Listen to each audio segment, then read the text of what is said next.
Thank you to our sponsor, EJ Cards, a small but motivated company specializing in cards. EJ Cards believe passionately in great bargains and excellent service, which is why they commit themselves to give you the best of both. If you're looking for something new, you're in the right place. EJ Cards strive to be industrious and innovative, offering customers something they want, putting their desires at the top of the priority list. Find EJ Cards at www.ejcards.com.au or shop 394 to 398 Middleborough Road, Blackburn, Victoria, and also find them on Facebook. Thank you very much, EJ Cards, for sponsoring us. Welcome everybody to episode 43 of the You Can't Comp This NBA Trading Card Podcast. I'm your co-host Adam Amy, joined as always by Russell Gibson. Russell, we're in person. We are in person. It's been a while. Yeah, face to face. It's been a little while since we've been on the air and done an episode. And, I mean, we were at the Hobby Hangout the other week, so that was good. Just feels like we've had a few weeks off. We didn't do an episode there though. We got a bit sidetracked. We did. Buying cards. Yes, true. Lots has happened since we've been away. Packed show. We've got a lot. We've probably got about 3 episodes worth of stuff to talk about. Shall we start at the beginning with a bit of a recap? I think we should recap, definitely, because the Fruja episode was... A lot of people loved it, and a lot of people hated it. So I think there was no one particularly sitting halfway in between. You either, I think, loved what Josh did, or you didn't love what Josh did. So. Yes. It was like, for the AFL enthusiasts out there, it's a Collingwood-Carlton scenario. It's exactly what it is. You love them or you hate them. Yeah. So, what's your thoughts about our experience with Josh? I had a really good time. It was eye-opening for me. It was, I don't know, it sort of gave a little bit more insight as to how much actual hard work it is. It's not just I go in, I flip a few cards, and that's my day done. Yeah. You've got to grind. You've got to grind hard, and as much as there might be perceptions that it's sort of an easy job that he's just trying to undercut people. Buying low and selling high isn't the easiest to do, and it involves a lot of work. So, like, hat tip for me. Like, I just tip my hat to the man to be able to do that for a living. Yeah. To set goals was a really big thing, and it was like, okay, so this is the targets with which you work. Yeah. In order to make sure. I mean, if you want to make a living, how you put food on the table. Yeah.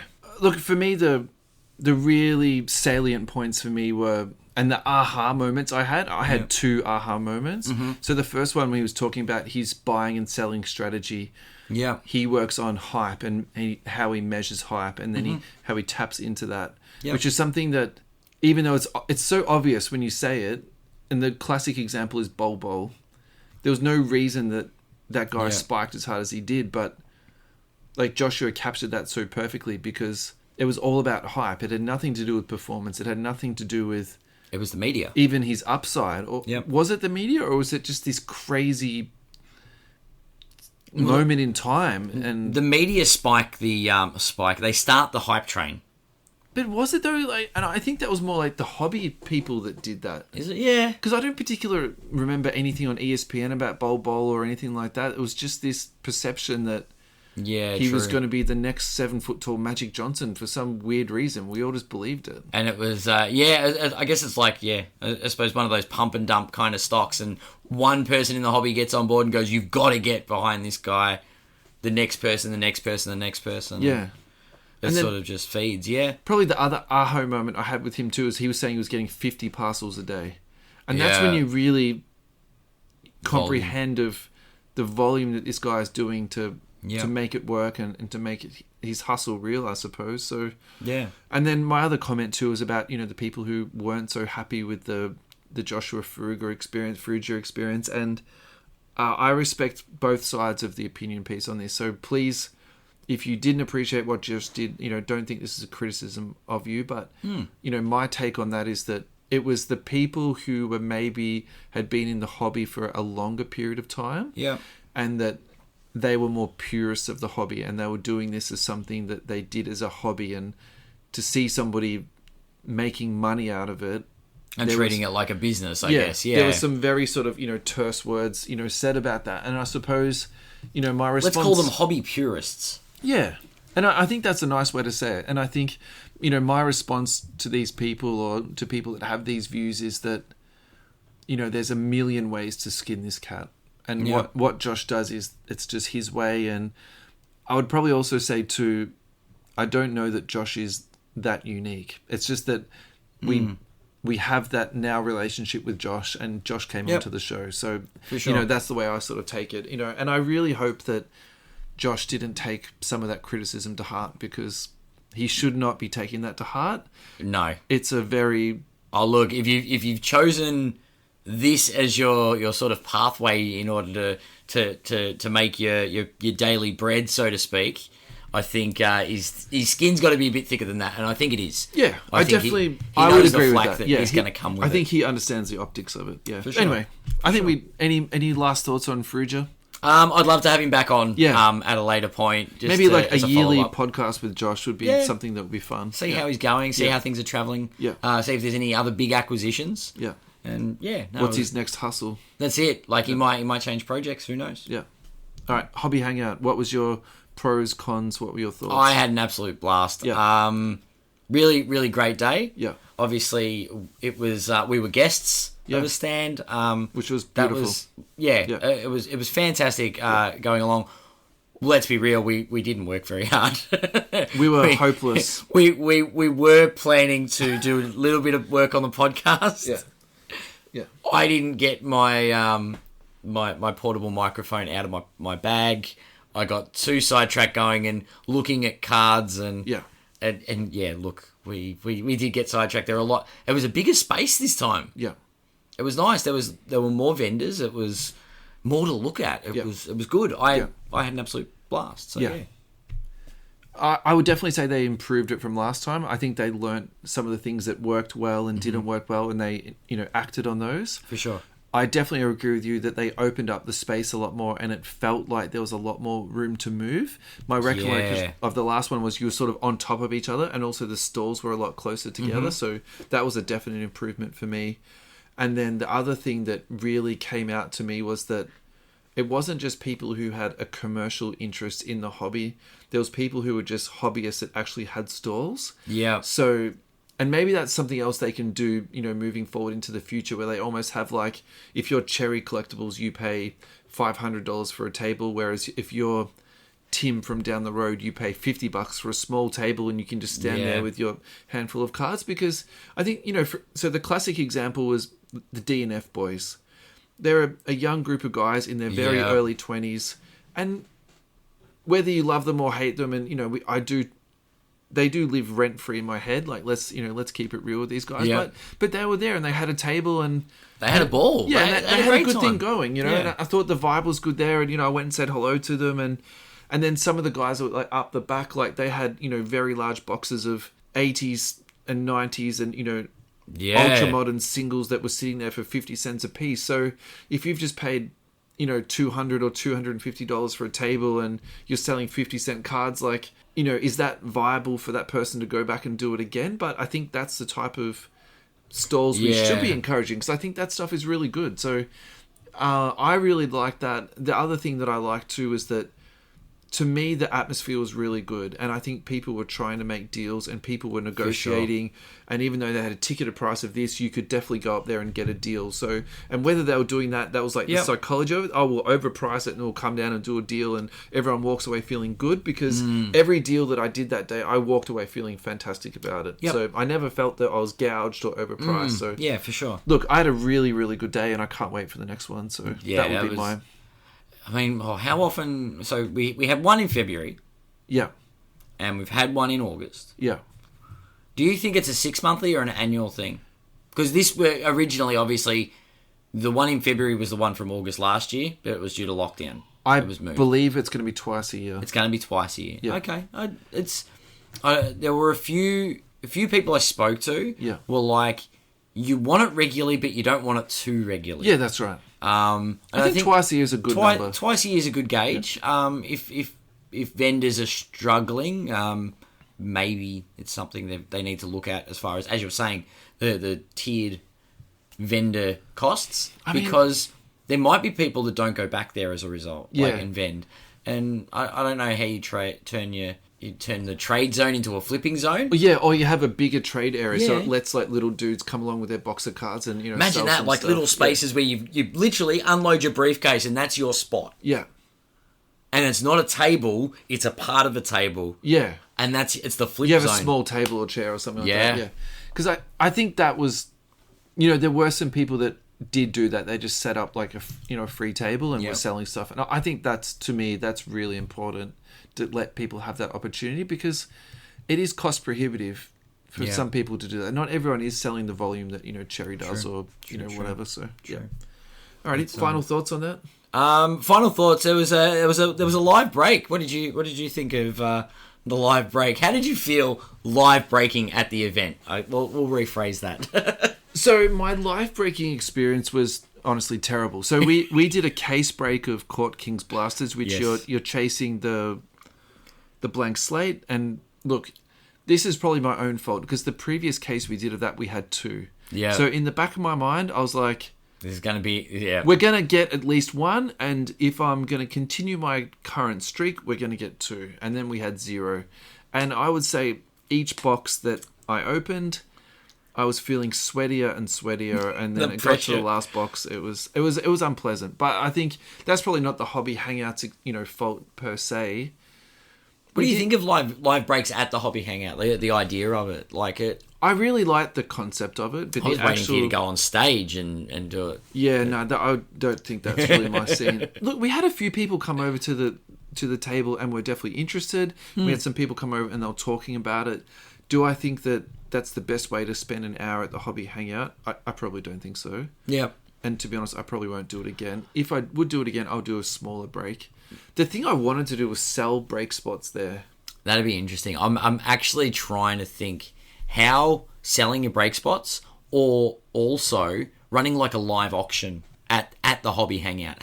Having some attention drawing interactive use with the stage, because it feels like, there was better space this time for the like panel. An auction at a house, and then people stand around with a card and full like that would be lit actually. Yeah, like having different. I don't know how you'd work it, but it'd be something interesting.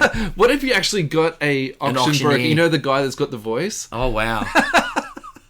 Oh wow. Yeah, it's like now we're going somewhere. Yeah. Oh, that'd be. All right, we'll have to practice our auctioneering stuff, and we'll put it to the organisers for the next Hobby Hangout. That'd be interesting to have just a bundle of cards.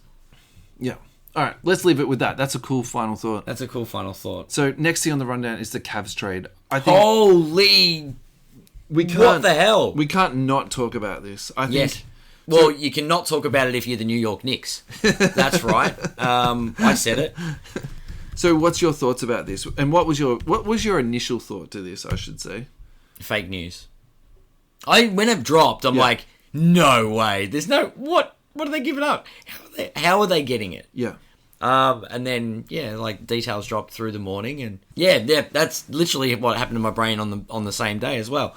It was mind-blowing. I couldn't believe that the Cavs basically sniped Donovan Mitchell from New York. Yeah, that's what I took from it. I thought it was a very well executed move by the Cavs. Yeah, I think they're really starting to put some eggs into a basket. Yeah, and they're like, we had a crack with a young core. This looks good. We need another piece. Yeah, and Mitchell's that piece that's on that's available. Yeah. So why not take him? Yeah. It's not like they're trying to position to get a Russell Westbrook or something. Yeah. Not making a bad trade. He wanted out, and he's a really dominant scorer. Yeah. I think there's some good defense on that team. So the Cavs are looking good. Yeah. So just to reply to that specific thing that you said about defense, I think what Donovan Mitchell showed up in the playoffs as was someone who was not that capable on defense. Yep. So pairing him with 2 bigs that can play D. Yep. Actually, I think that's a very clever pairing because you need somebody to mop up for his mistakes. Yep. And I think that when he gets blown by, you need someone to stop. Yeah, I think that plays out really, really well. So the actual trade that went down was Cleveland sent across Lauri Markkanen, Ochi, excuse my pronunciation, Agbaji, Colin Sexton, who's coming off a major injury. He literally didn't play at all last year. We've spoken about Sexton a few times. So, yes, they did have to send out players, but my opinion about this is they sent out salary to match. Because I don't think there's anything that much there that's... Particularly Utah is, wanting to hold on to. There's a couple of picks there and a couple of pick swaps. I think that's what we're going to come to now. So 3 unprotected first, 25, 27, and 29. And if you're good with numbers, you'll see that that's every second year. So there's actually a rule in the NBA now that you can't send consecutive first-round picks out. And I believe the Los Angeles Lakers are responsible for that rule being implemented. Probably. Yeah. Probably. They sent out too many picks consecutively. And then the kicker is they got swaps in 26 and 28. Yep. The thing that's also a little bit interesting in that space too, in the same year, they've also got pick swaps with Minnesota. So essentially, Utah can swap picks around to get the best out of 3 teams, not just 2 teams now. That's nice. Yeah. That's really interesting. So I think the optics for me that came out of this, instantly is that Utah got a lot for Rudy Gobert, because what they got for him to me is probably the same as what they got for Donovan Mitchell. To be honest, I think actually they did better out of the Minnesota trade than what they did out of the Cleveland trade, because I don't particularly rate Colin Sexton that much as a prospect at the moment for 2 reasons. He's coming off a major injury, and the second thing too, the way that his game is, he's very much a me-first scorer, and I think with the emergence of Darius Garland, in my mind, that's actually what made Cleveland a better team. It wasn't so much... Look, Colin Sexton made significant improvements, but... Yes, but... Darius Garland as a playmaker is a dramatically better guard than what Colin Sexton is. So, and then Lauri Markkanen is a big guy that can shoot, but he was playing as a 3 in Cleveland, and I don't really think that's the way the league is going. I think some teams would play him as a 5. Yeah. I think he's going to get minutes 4, as a 4 in Utah, to be perfectly honest. I don't see them playing... him as a 3 there at all. And look, Ochi, I couldn't even say his name, so obviously I can't give you like a rundown of what I think of him as a prospect. To be honest, I don't even know who he is. So look, I think Utah get pieces, and I think the focus is definitely on what Cleveland have given up. Yep. They've cleared the decks, and they're formulating what they think is a strong team to move forward with. Yeah, so last year they made 2 very prominent win-now moves, and that was to pick up Caris LeVert, and they also picked up Rondo after Sexton got injured. So there's no doubt in my mind what the Cleveland Cavaliers are trying to do. They're trying to win, and they're trying to win big. Yep. And I think in terms of rating this trade, it's A++++, because I think the assets they gave away is basically... nothing. It's just salary fodder. Yeah. And then the draft picks they've given away, the risk for Cleveland in my mind is incredibly low, because you've got their big guy under contract for at least the next 4 years. Oh. And there's a lot of different people that speculate on his upside, and some people say Kevin Garnett, some people say Tim Duncan. So, if that's the case, you're not going to be losing that many games with a big man like that. Yeah. Then you've got Darius Garland, who's also under contract for the next 4 years. Yes. And Mitchell is under contract for 2 years plus a player option, so potentially 3 years. The risk is for them, I suppose, is the 28 and the 29 picks. But again, for me, that risk is so low. You've got to take a risk. No risk, no reward. Yeah. But for me, I don't think there's...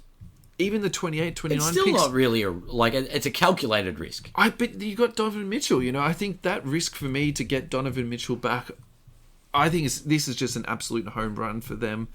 And then for the Utah Jazz, what grade do you give this? I think you can't give it a grade until all of these picks come into fruition. But my projection is this is going to be an E.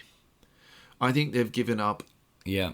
If you call Donovan Mitchell a $1 coin, I think they've got back 25 cents.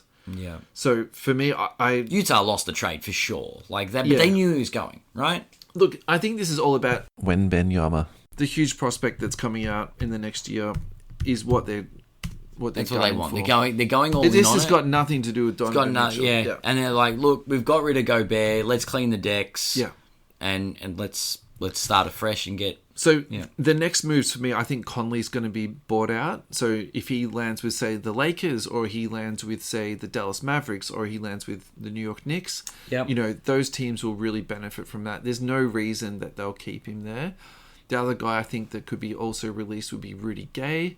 And then I think the other obvious one is Jordan Clarkson, because... Yeah, true.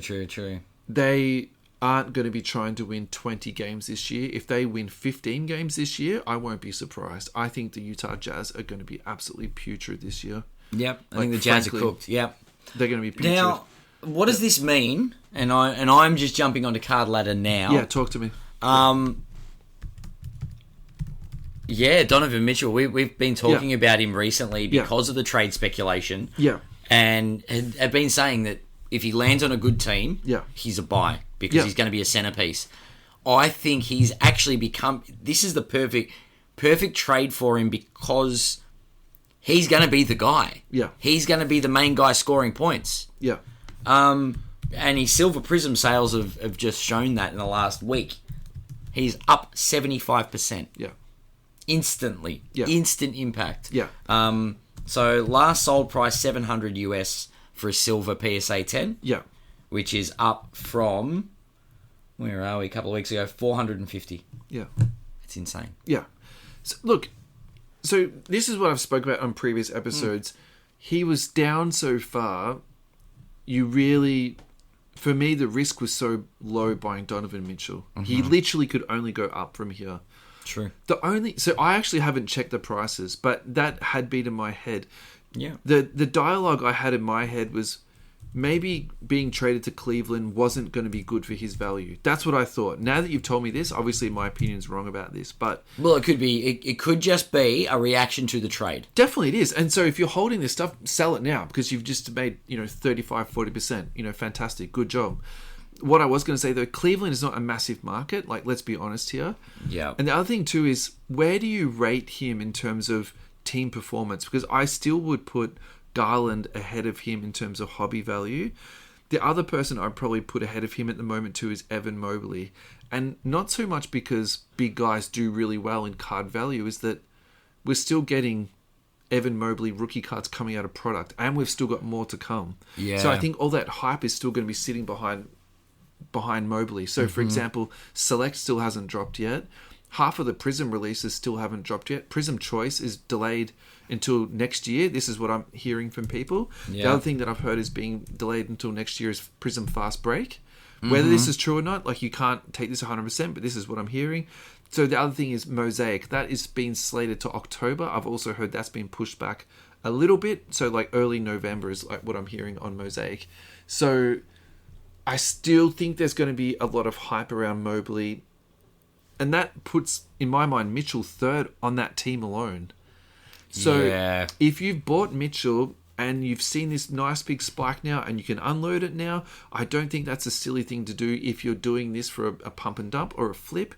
No problems with that at all. Because moving forward, I think Garland is probably going to get...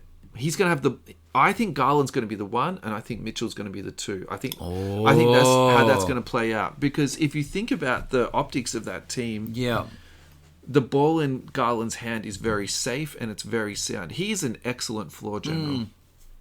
Yeah, so it's an interesting one for sure. That's where I sit with that. Yeah. Any final thoughts on the Cavs? They've just become a whole lot scarier. That's That's I just think it's a good move by the Cavs. Yeah. Utah were already going to be trash, so I'm glad that Mitchell's gone to a team where he can actually potentially succeed. They're a threat in the East. I put them top 3 in the East. Yep. There's no reason that team can't. Because if you think about what they achieved last year without Mitchell, and you add that firepower. That's right. That firepower plus also another year of experience for all of their players. All the younger ones. Yeah. You know, that to me adds up to be a lot. For sure. The thing too is the East is very, very good, but it's also a little bit soft in the middle. So if you can kind of leapfrog over that sort of softish middle, there's... Get up into the top bracket. Potential. There is potential there to jump up there. Especially, and to make a good run too. Yeah. Alrighty. Netflix documentary. It's about Tim Donaghy. I watched this the day that it came out. I've been waiting for this to drop. I love this stuff. Like, for me, this is just my Christmas. Like, I don't need Christmas this year. This documentary's out. It's done. It was when it was the Untold, and it was like, this is part of a series. Yeah. I thought there was a series of basketball docos, and I was about to lose it. But they have done. They had Malice in the Palace, wasn't it? Yeah, they've done a few different things, and they've done sporting things. Different sporting ones, yeah. You know, look, it is part of a series, but it's not a series on Donaghy. It's a single standing episode. Yeah. If you haven't watched it, probably just skip forward a couple of minutes so we don't give you any spoilers here, because it is excellent. Yeah. It's been very well put together. The editing is fantastic. Yeah. They ask all the questions that you would want to ask this guy. And it leaves you with questions, but you'll never get the answer to. Yeah. It's great. But yeah, definitely a spoiler tag. Spoil it. Let's spoil it. Do you think he fixed games? Yes. There's no doubt in my mind he was fixing games. Like, he knows exactly what he did. Yeah. Like, there was... You can't be naive to it. But the problem is, and this is...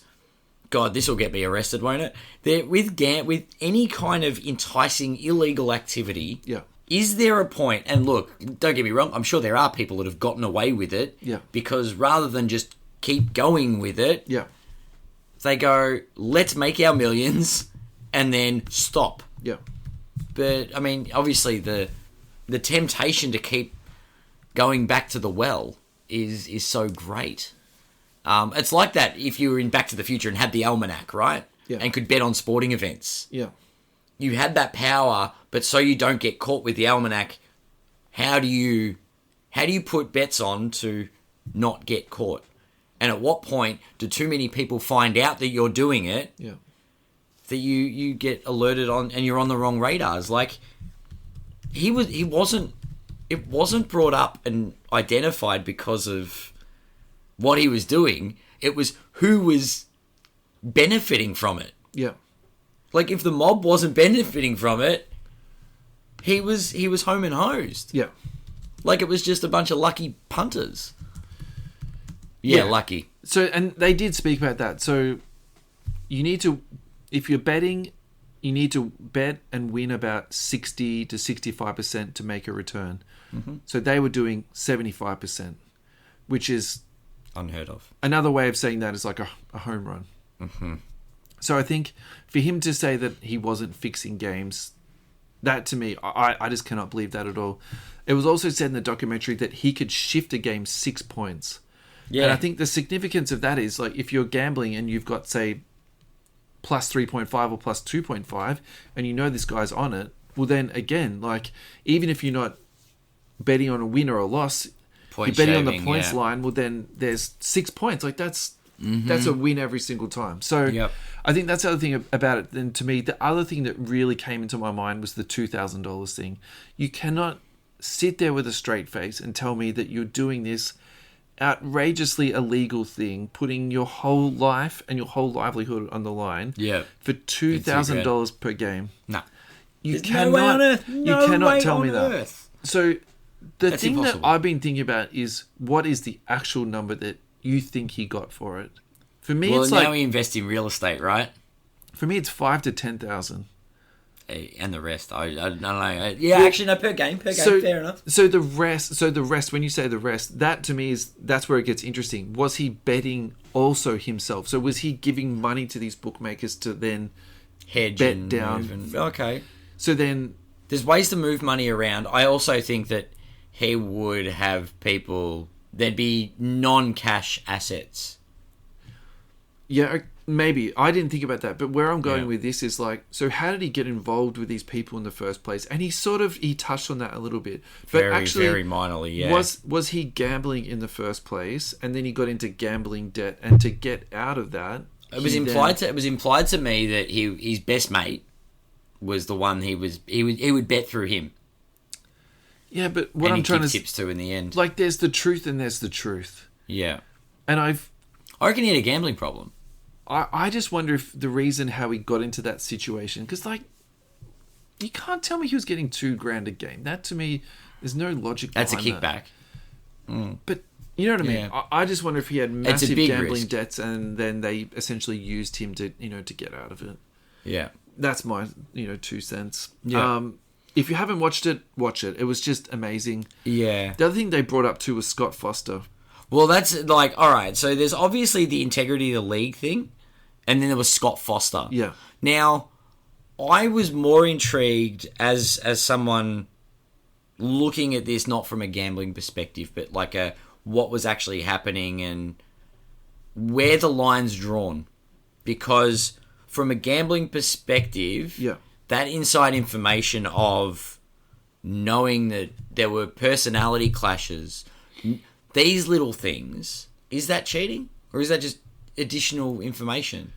I mean, that's inside information. So I think the same way that you would apply that to insider trading. But it's also... Yeah, it's just an interesting one to me. Like, but if you're gambling on a game, if you've got $100,000 or $200,000 or who knows how much like cash, you can't tell me that doesn't taint your perspective. Of course it does. There's no doubt in my mind that it doesn't taint the perspective. That to me, that part of it's almost irrelevant. Do you know what I mean? It's like I just found it funny that it was like, oh, this person doesn't like this person, so it's best to bet against this team because this ref doesn't like this person. Yeah, and look, I believe he that knows happens. that because he knew other refs. Yeah, right. What part of that? Because you're not saying bet on this team. You're saying that this referee doesn't like this player that plays on the opposite team. I'm not telling you to back the other team, but the foul calls the judgment's going to be tainted. Yeah, not even his calls. But again, that's still illegal for them to do. They shouldn't be doing that. And I think, and that's where it makes me sort of, lead to the Scott Foster thing. So he made hundreds and hundreds of the calls to Scott Foster are super sus. Yeah.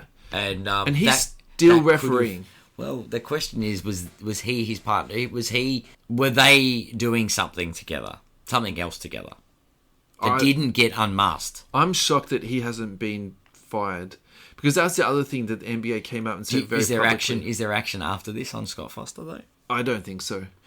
I suspect that the NBA did do their own investigation. I find it hard to believe that they just said, oh, it's one rogue referee and then that's it. We've dusted our hands off with this. I'm sure that that's what they said publicly and that's what they said to the FBI. But behind closed doors, I'm sure there was a lot more going on in that space. Well, they made a big thing about the deal with MGM, the actual betting deal that they did to bring in legal gambling in order to regulate the league. Yeah.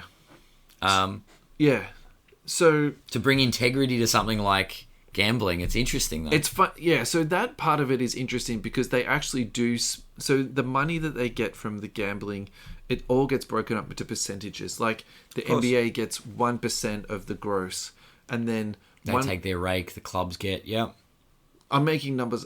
I know the NBA gets 1%. But the CBA, it's all part of the CBA, isn't it? Yeah, and then it gets distributed to the players. But this is the part I don't know, but I don't know the percentages, but I do know what happens. And then say 5% of it gets spent on advertising, and then 3% of it actually gets spent on anti-corruption. Yeah. So they actually do have people sitting there watching and doing investigations and talking to people. They spend a lot of money because the other reason why too is because casinos don't want to lose money. They're not in this business to give people like these gambling, these point shavers and all this stuff. They don't want to give these people money. That's not their business model. Their model is to stack the deck in their favor as much as they can. So, that's the other reason why it plays out in that manner too. I think for me, the really interesting thing too is, and what makes me think about Scott Foster and Tim Donaghy in the same conversation is that maybe these two actually are playing chess and everyone else is playing checkers, because both of those referees are in the top of the top umbrella, and Scott Foster still is. And so maybe they're literally just that smart. They can be a perfect referee and then also somehow amazing how when to shave points and when to do things, but still be the best referee. And that's scary. That's like psychopath scary. Yeah, but they talked about that play where everyone was up in arms about what he called against Reggie Miller against Hakeem. Yeah. And it was like, everyone was upset with him because it was like, that's not an offensive foul. And in review, it was an offensive foul. Yeah. Like it's what should have been called. And do you think he fixed that game? No. I think he was gambling on that game. Oh, you reckon he was gambling at that point? You look at the optics. Maybe. Yeah, no, maybe he was gambling at that point. But I think he was trying to find his feet at that narrative point. of what I believe. I do acknowledge I think he was that. still trying to find his feet at that point. So he could have been a gambler from when he was before he's in the CBA. He was gambling already. Yeah, true. That's very true. That's very true. Yeah, that's a bigger rabbit hole. That is a much bigger rabbit hole. Let's move on, hey? Yeah. But definitely anyone that hasn't seen it or listened to all this and doesn't think the whole thing's been spoiled, go and watch it. It was great. A lot. There's a lot to go into this. Great Netflix special, even if you're not a huge basketball fan. So it might be one that, the wives, girlfriends, boyfriends, partners... Yeah, I mean, might enjoy. That's a tough one. It's a bit of an investigation. I know that people that don't watch basketball are interested in maybe the corruption side of it and that's true. And gambling and stuff. So all right, it's an interesting doco. The next one is Kobe Bryant. This is his Topps rookie card. Adam, this is for you. This is the one. It's actually mine. The one we look at. That's the one that's at home. I wish. That is my Grail card. Yeah, we'll put the links up on Facebook. So this recently came back from grading. It came back as a BGS black label. So for people at home, a black label is when everything is 10. So centering 10, edges 10, corners 10, surface 10. Well, to get the population count's label, not 10. To get a black label is incredibly hard. The probability to get a black label is 1 in 1,000. You know, the chances are probably less. More even, yeah. So the pop of this is pop 2. So insanely low pop count there. It hasn't been sold yet that I can see or that I can find. Mm-hmm. Tell us about... Drool over this card. Tell us about this card. I've been drooling about it. Everyone's like, PSA this, PSA that. A BGS black label 10. Yep. I will take over a PSA 10 any day of the week. Yeah.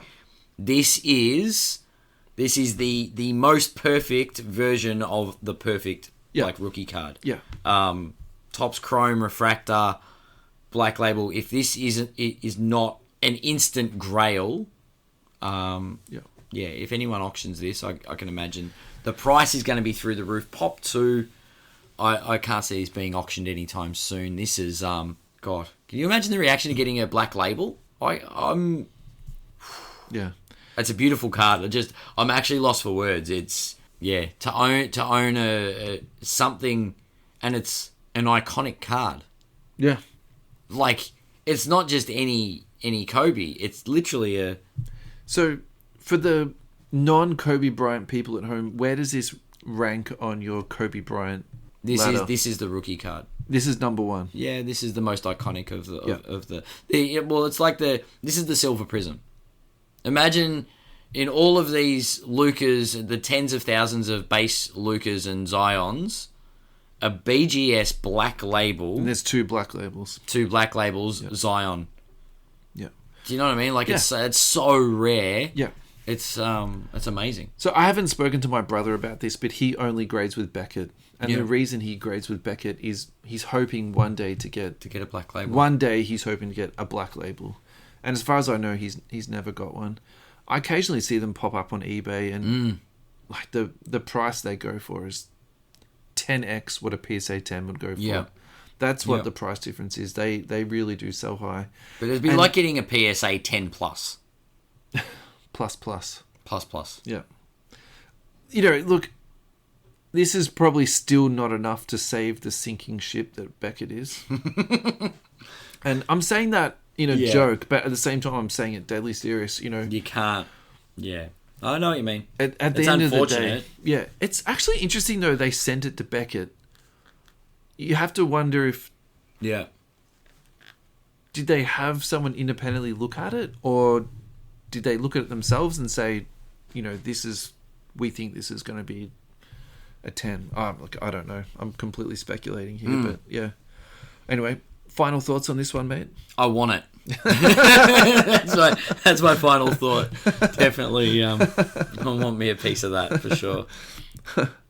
Alrighty, so the next piece of news we found this week was a pickup from Shine. It is a Kobe Bryant, Michael Jordan, LeBron James Logoman.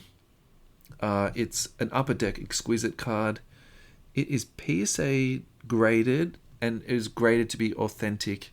There's no grade on the card, which probably means there's a little bit of surface Is it damage. is it one of those authenticated ones? Yeah. And look, we all understand, we all know these thicker cards, these cards that do get handled a bit more, like clearly to put 3 Logoman into it, that's going to take a bit of stuff. Yeah. That can definitely happen. So what I wanted to talk to you about this on is, where do you put this? We've had a lot of Logoman sell recently and be in people's eye shot.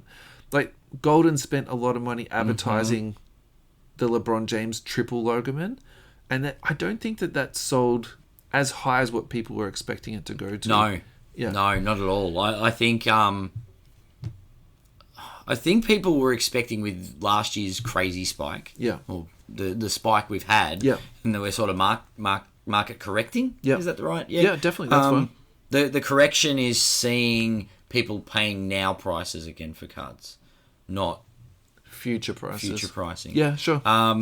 But look at this one. Sure, you might think. I mean, if we're still podcasting in 10 years, let's go back and check this exact card. Yeah. I think people will pay a lot of money for it. Yeah. Think about this in the year of LeBron's retirement. When LeBron retires, this triple logo, Jordan, LeBron, and Kobe. Think about it.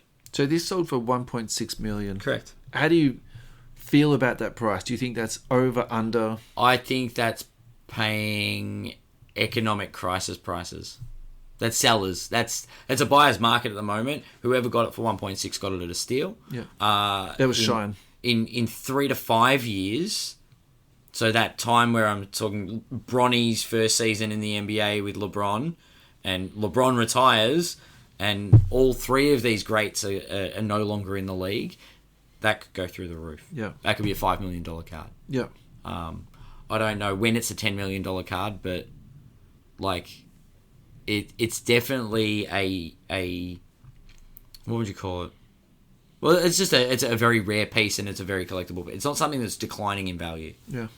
The next person that buys it isn't getting it for $1 million. No. You know what I mean? I agree with that. It's probably going for $2 million next. Yeah.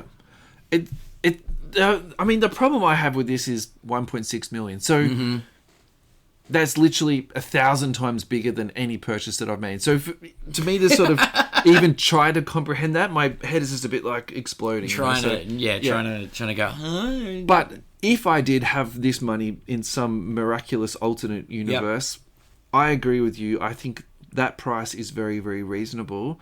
Where do I see the upper limit on this? I think 5 million is really tough for me, and the reason I say that is because it's not graded; it's authenticated. So that probably means that there's some damage or there's something wrong with the card.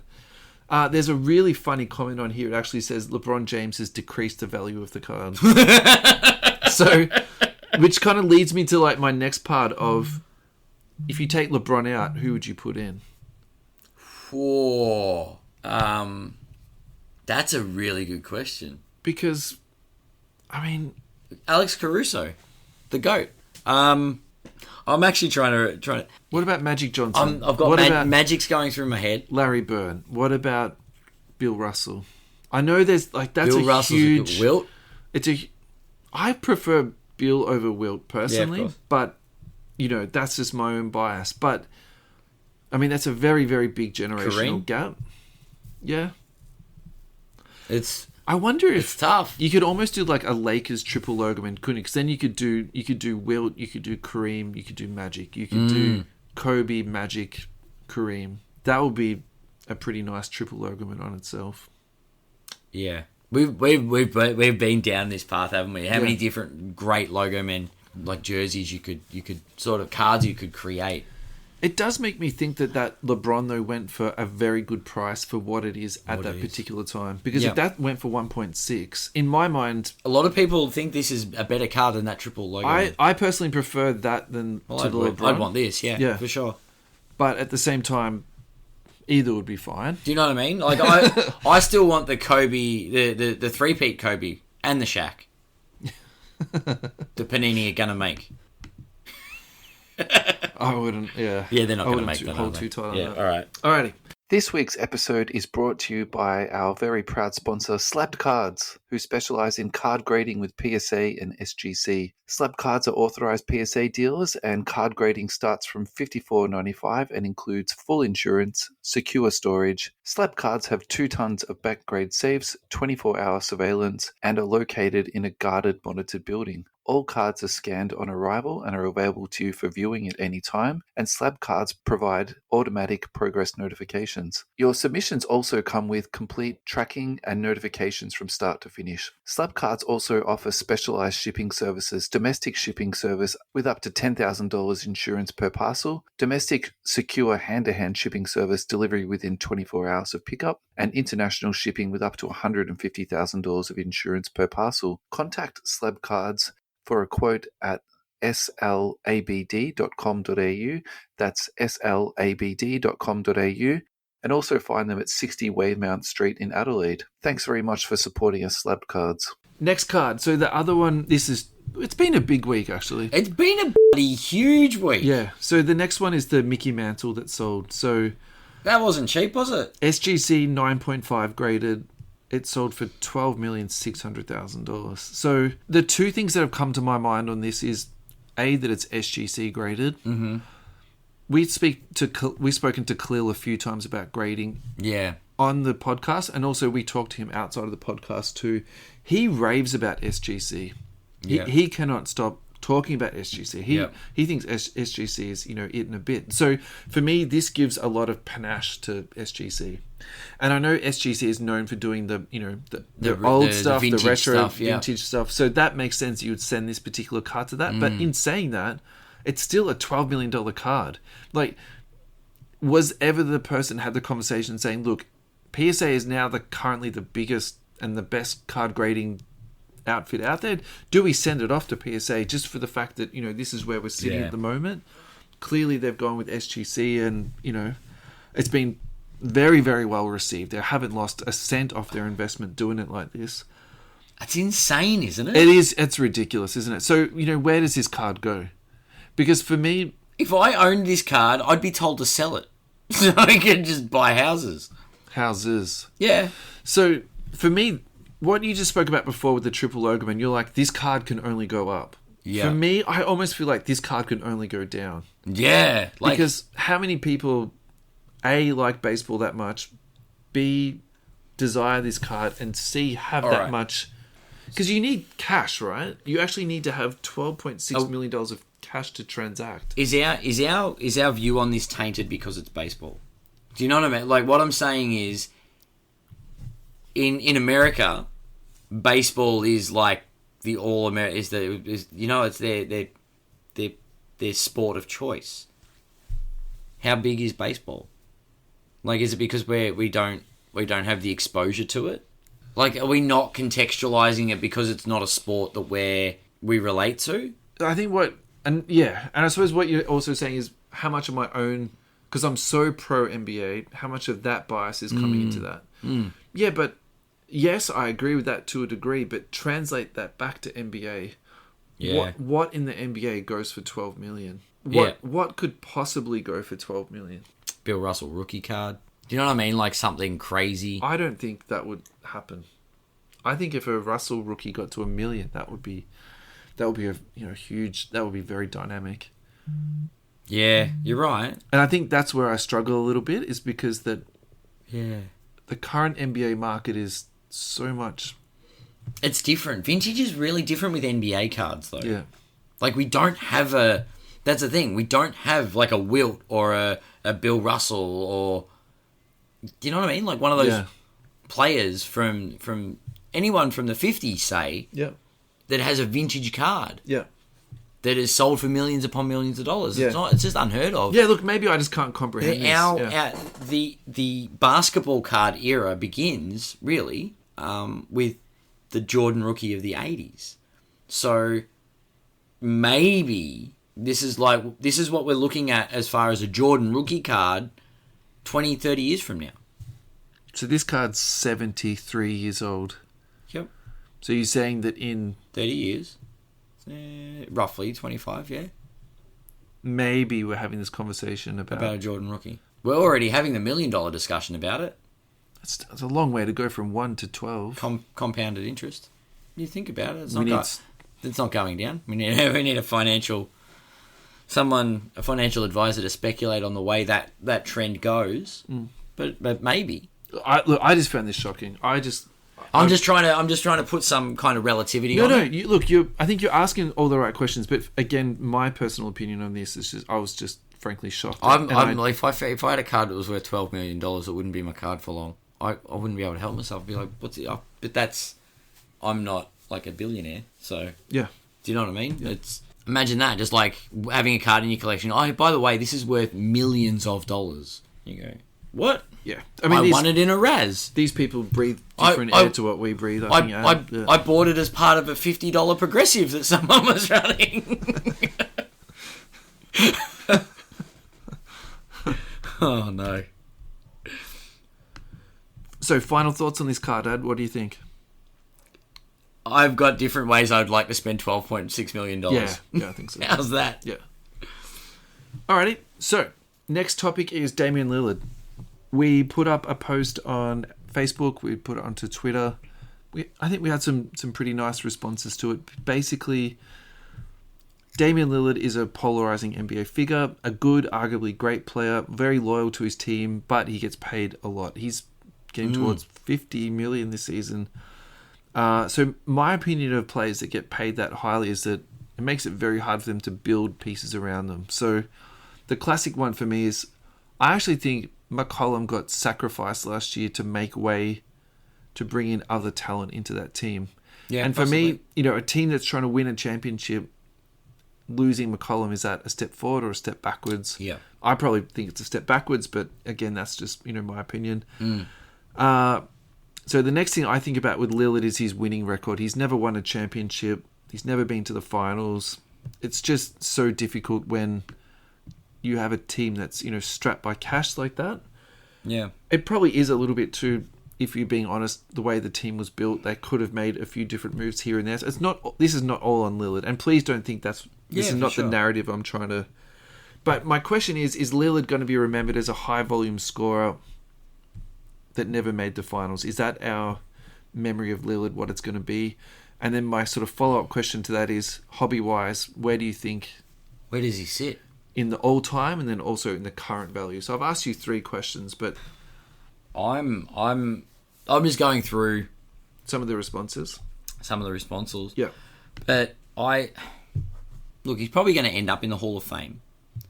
But I think the clock's ticking on how fondly he'll be remembered, because he's had all his potential. There comes a point in your career where that potential needs to result in something. Yeah. Booker's made it. Do you know what I mean? Like, Booker's had this potential, and they've at least made the NBA Finals. Yeah. You know what I mean? Like, they've been to the summit. They've had a crack at it. Yeah. Lillard can't get there. Yeah. And I think if he doesn't get there, it's not going to bode well for his future. Yeah. And the way he's viewed historically. Yeah. He needs to have an impact. Like, Luka has put the Mavericks on his back. Still needs to get to the NBA Finals. You've got... Yeah, I don't know. I feel like there's a level you need to get to. Yeah. To a point where, hobby-wise at least, you sort of drop off the radar and you don't get... we go back to what we were talking earlier when we were recapping. Hype. Yeah. Like, the hype isn't real at the moment when it comes to Lillard. And that's my thought on it. Anyway, he hasn't been able to deliver. Yeah. Dame time has been kind of just like waiting for a bus that hasn't turned up yet. Yep. Unfortunately. Where do you put him in the league at the moment? Top 10, top 15, top 20? He's top 20. Top 20? He's top 20, but he's declining. Every time a new young superstar enters, he's actually being challenged. Yeah. Like, he's being pushed further down. Yeah. Like, he's not getting better. I feel like he's reached his peak. All time, where do you put him? I think he was lucky to get in the 75. But I was surprised he made the 75. Yeah. He's probably top 100, maybe just outside, but top 75 is a bit of a call for someone that's really hasn't done much. Yeah, he's at the moment really the thing he's done very well is score, and you can't definitely take that away from him. But in terms of his career success, So my thing about Lillard at the moment is, I think if he's top 30 this year, it will be because he's a very productive player on a not very productive team. Yeah, that's what I suspect how that's going to play out this year. Yep. So then where does that put him in terms of hobby-wise? And if we go back to the Joshua Fruger rule, which is talking about hype, I would put him behind Ja Morant. I would put him behind Darius Garland. Do I say he's as collectible as James Harden? Harden is like almost the most hated man. But that's what I mean. Like, no one... The guy puts up numbers, but no one wants him. He's a Russell Westbrook as far as collectors go. I think Lillard is more collectible than Harden. Yeah, true. There's something about James Harden that just really grinds people's gears. But I think what I was trying to get to with that before, that I think a lot of people have moved ahead of him, and also younger players have moved ahead of him. Yep. So the other person to talk about this year realistically is Cade Cunningham, because all the off-season signs at the moment is that his body looked like he's reworked it, and then he's improved his athleticism, which was probably the two things that, if you looked at his game last year, you're kind of like, if you were just half a step quicker, you'd be in the lane already. Or if you were just a little bit fitter, you might have made that rotation. So, and maybe he's ticked off those two things, which, going full circle, probably moves him ahead of Lillard, in my opinion, hobby-wise. I'm just reading the comments. So what about KD value-wise? Are we going there? Are we going? No, we're going to go. Is KD a parallel, though? Someone that's value is sort of on that... Is it a decline? Is it a... Look, I'm personally very high on KD. I like what KD does. I actually think a lot of the criticism he gets is unnecessary. I reckon he brings a lot of it on himself, but... He probably does, but... So the other reason why we're having this Damian Lillard conversation is we're trying to touch on people that we haven't touched on, and also teams. So we're making an effort to talk about the Portland Trail Blazers. I don't touch on anyone in the league. I've never... Hands off. Oh, wait. I got to meet Kobe, so... Yeah. The only person I got hands on with. No, I would like to keep as much as we could this conversation about Portland, because I'm happy to talk about KD. No. Look, I want to give the Trailblazer fans like their moment in the sun, I suppose. Yeah. So can we go through some of the comments that were put on? Yeah, I'm looking at these. Yeah. So Andrew Dean, I have Lillard as 14th best in the league, behind Ja Morant, in front of Booker. I would probably put Booker in front of Lillard hobby wise this year. As for collecting, I just don't, and that's fair enough. Like, there's some people that you just stick away from. David Gibson, he's done extremely well to be in the 75, needs to achieve something or he won't be in the top 100. I think that is very perfectly put. Bang on. Yep. Yeah. The next person is Carl. So Carl is from the guys at Codex, who we were on their show a few weeks ago. So Carl, thank you so much for writing in, mate. You know my thoughts as he posted on Twitter. That's correct. Hall of Fame lock. Postseason huge memorable moments for 6 All-NBA selections. And he's right. He's had some absolutely huge moments. He's had some big moments. Yeah. Current rank, possibly just outside the top 10. So obviously Carl is super high on this guy. Because for he's me... He's a Portland guy, I believe. He goes I'm to the like Blazers. Yeah. top 30. So we're 20 spots apart there. Damo Winterbond. Honestly, he's good. I just don't think he gets the love as much he's probably due. Yeah. I think Damo's probably a Portland fan, so I think he's biased. Paul Bleakley probably will get into the Hall of Fame, but not sure he should, just on what he's done so far. Outside of the top 20 for me on current players. Interesting. So maybe I'm too low on Lillard. The general consensus is he's an absolute star. 10 to 20 spots ahead of what I'm ranking him. Yeah. Yeah. Ross Berman, 100% this guy's a Portland fan. I think we'll have a clearer picture this season. He openly claims he has been struggling with abdominal issues for a number of years. My prediction, not totally biased, is that Rip City will go deep into the finals this year. Roll on 22-23. So yeah, I think Ross is the ultimate cup half full gentleman when it comes to the Portland Trail Blazers. Yeah, for sure. Yeah. And our last answer is from Chester Collectibles. My comparison is Mitch Richmond, which is probably really, really good. Because if you look, I really liked Mitch Richmond. I liked him because he played both ends of the floor. He was a big dude. He could do everything. But he never actually won a chip until he was at the very twilight of his career. And then he went to the Lakers and played 25 minutes for the whole playoff series and final series. So maybe that's what's going to happen to Lillard. He gets to a point where he's like, look, I've made $600 million from the Blazers, but I need to go to the Warriors to win a championship. And he played as much of a role as like Dion Waiters did in the Lakers. Yeah, he comes off the bench and just like bombs threes for a couple of minutes a game. He didn't even do that. Dion Waiters was for the bubble and like sat on the bench for the NBA playoffs. Good on him. Congratulations, you've earned your ring. Thank you, everyone, for tuning in. Yes. We are honoured that you'd spend the evening with us. Father's Day evening. Happy Father's Day to all the dads out there. Yep.